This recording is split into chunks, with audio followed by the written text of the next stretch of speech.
Hey guys, Fat Man Tolly's here. Tell you what, Doug over at Piper Outdoors talked about getting into some leather work. And most of my viewers know that I do leather work just for fun. It's a nice hobby.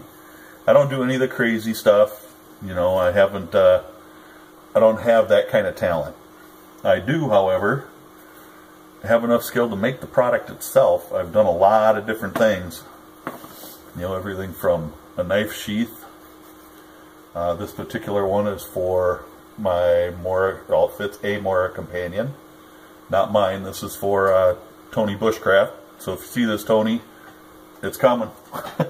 It's coming, brother. You know, anyway, I needed a sheath for my Browning multi-tool because I don't have one. Didn't come with one. This is how I bought it. I bought it at Cabela's. It was like 10 bucks, but it didn't have a sheath, so I decided to make one. I made a very simple one because I didn't want to get all kinds of crazy and all kinds of weird on it. But that's all there is to it. There's a grand total of 3 pieces of leather here and a snap kit. It fits in there good. Got a little cutout here so that you can reach in and pull it out. It fits pretty much all the way down in, and the snap closes over it. You don't. It's a standard. It's not it's not a formed sheath, so it has some extra room. If you don't want to put the multi-tool in it, put something else in it. That's the beauty of it, because it is multifunctional. So I decided I'd make another one and show it here. This is the pattern that I used. I'll flatten it out a little and hold it. I got measurements, what the lines are for, all the fold lines. The only thing I changed is that 3/8 of an inch fold is 1/4 of an inch now. So the one I'm making now is 1/4 of an inch. That's the main part of the sheath that I'm going to make. So it's going to wind up being like this. I just had some light colored leather laying around. So this is my piece there. Now if you can kind of see there all the score marks. Drew a line, I made a scored it here so I could make these folds and bends a little easier. Another way to do it is on the lines where you want to bend, get it wet. If you get that line wet, it'll fold over easier. Sometimes if you just take and make a really light cut and then get it wet, it'll fold even easier. I just did the groove because, I don't know, I had my groover in my hand at the moment and I thought that'd work nice. The other piece is just a flat piece. I got a couple marks on there that the glue is just going to go on the ends and it will get glued on.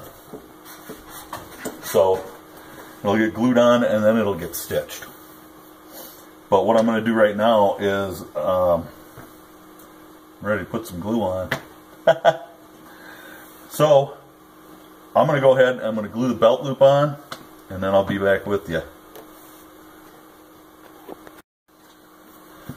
Alright, I got my belt loops glued on. This is another tool that you can pick up at Hobby Lobby or other leather craft where they sell leather goods or leather crafting tools. Not too expensive. I think it was like $8. And all that is gives me nice, evenly spaced holes. And on here, I'm going to put them right in the middle. And then off the edge, I'm going to take an awl and I'm going to put a hole there. And I didn't grab an awl. The box here, though, that has a reasonable facsimile of an awl. don't have much in here anymore. I got it all up on my bench.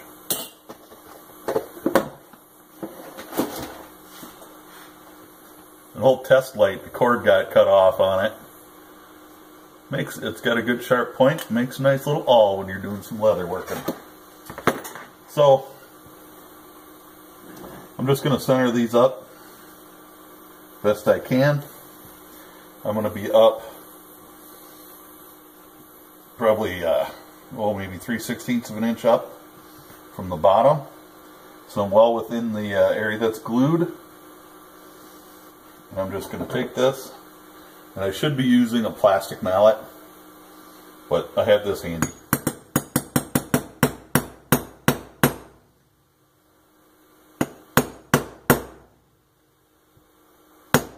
And the reason you got to stitch the belt loop on is once it's made, you're not going to be able to stitch that.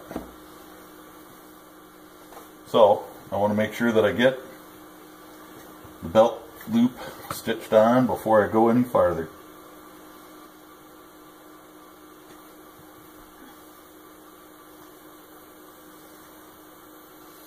You want to hold this up and down as straight as you can.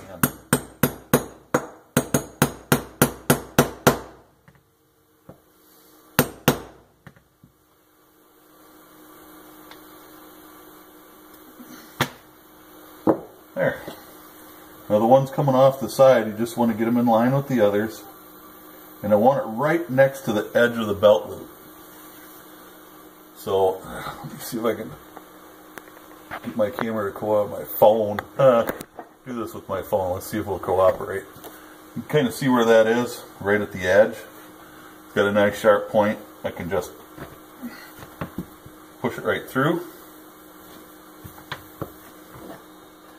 Do the same down here.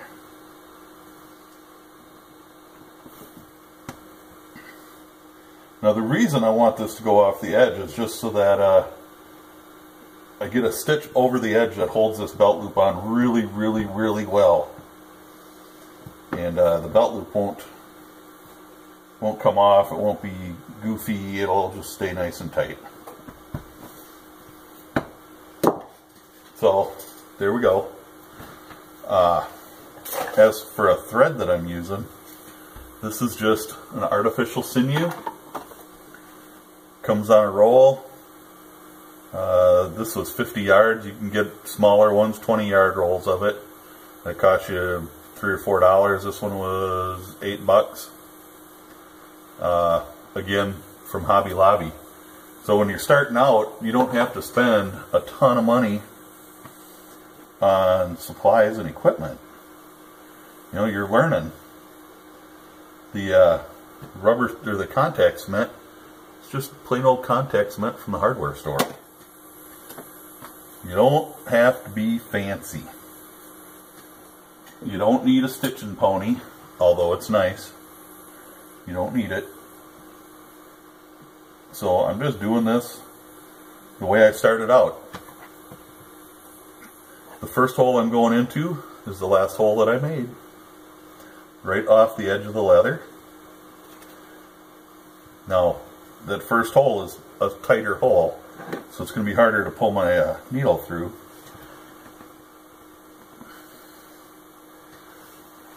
Always grab straight on like that if you have to use a pliers. And try to use a pliers that doesn't have any teeth. The teeth will ruin the needle. And just pull it through. I'm going to zoom this back out now. So you go in that hole. I just want to kind of even things up. I always start from the outside to the inside. So we'll go in the next hole.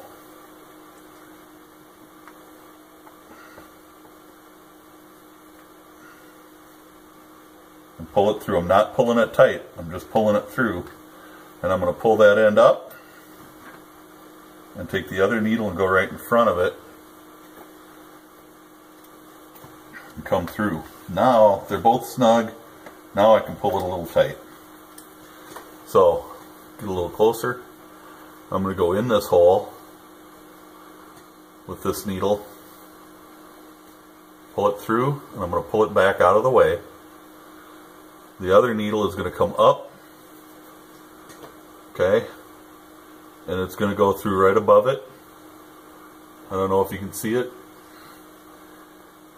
and come through, pull it through, give it a little tug.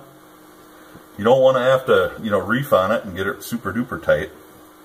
The last thread that came through is going to go back through from the face. And we'll just do it again.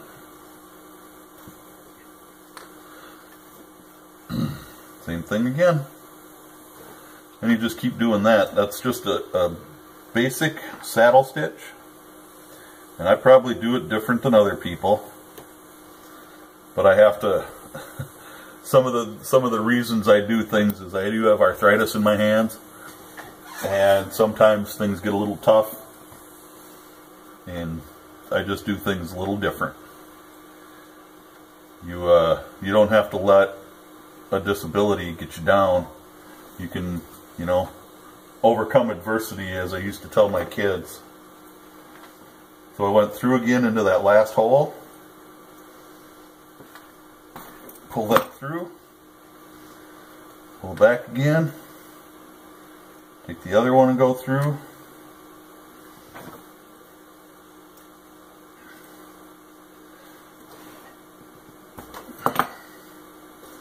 Pull it all the way through. Pull it tight. Now I'm going to back up one hole here. And come through. When you have a longer run, like when I'm doing a holster, I'll backstitch three or four, and tie it off there. And you don't necessarily have to tie it. I've seen people that, yes, my needles are going right back on my magnet bar so I don't lose them. The needles come in a pack. They're like $2 or $3 for a pack of a dozen needles. And again, they're not the high dollar, high quality needles that a lot of people use doing leather work. You don't need the fancy stuff to get started. Once you decide you really like doing the work and it's agreeing with you, then you might want to spend some more money. But I'm just going to go ahead and tie a square knot. And you can probably get somebody else's video to teach you a square knot. It's almost like a standard overhand knot. The square knot's a little harder to get undone. I'll cut it off. And when I cut it off here, I'm leaving a little hang. I'll show you why. Now, no matter what, any knot can come undone. This is a waxed artificial sinew, and it will come undone. So what I'm doing is I'm going to melt the ends, which will create a little ball on the end that won't pull through. And with any kind of a nylon or what have you, you can do that. And now, there it is. It's not going to come apart. At least the bottom. I don't have the top stitched yet. So I'm going to go ahead and stitch the top. I'll come back in a few minutes and we'll put the top on. If you want to know any more about stitching and stuff, I can leave you some links to some videos that have really, really good tutorials on stitching. Nigel Armitage has some really good videos on stitching. And I can leave a link if you want a link. You know what? I'm going to link him anyway. I'll link to his channel. He does some phenomenal leather work. It's absolutely beautiful work. I'm showing you really, really simple stuff. He does some, wow, some pretty nice stuff. So, check him out. That's the lowdown and dirty on it. I'll be back after I get the rest stitched.